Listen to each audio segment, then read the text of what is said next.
Woody Allen et l'actrice Mia Farrow ont entretenu une relation amoureuse de 12 ans, de 1980 à 1992. Ensemble, ils ont eu et adopté plusieurs enfants, jusqu'à ce que Mia Farrow découvre la relation entre le réalisateur et Soon-Yi Previn, sa fille qu'elle avait adoptée avec son précédent compagnon. Depuis, Woody Allen et Soon-Yi sont mariés. En 1992, Dylan Farrow, fille adoptive de Mia et Woody Allen, accuse son père de l'avoir agressée sexuellement à l'âge de 7 ans.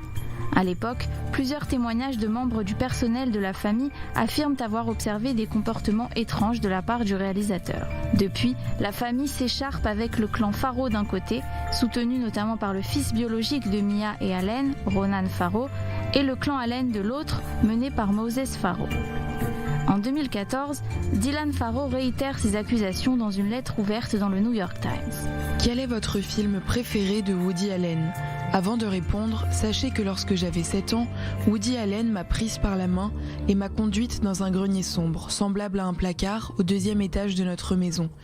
Il m'a dit de m'allonger sur le ventre et de jouer avec le train électrique de mon frère. Woody Allen, quant à lui, n'a jamais été arrêté ou poursuivi en justice pour ses accusations qu'il a toujours niées.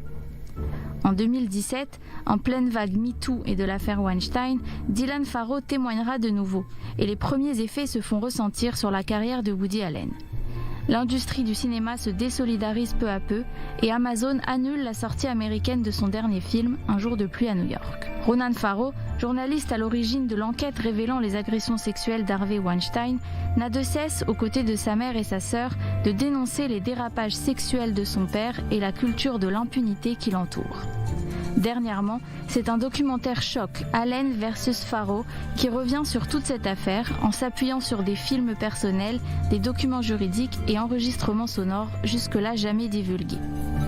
Woody Allen s'est refusé à tout commentaire, mais a tout de même choisi en novembre 2020 de sortir son autobiographie et de livrer sa propre version des faits. Jusqu'aujourd'hui, ni inculpé ni condamné, c'est surtout la réputation et l'image de Woody Allen qui sont mises à mal d'un point de vue moral et professionnel.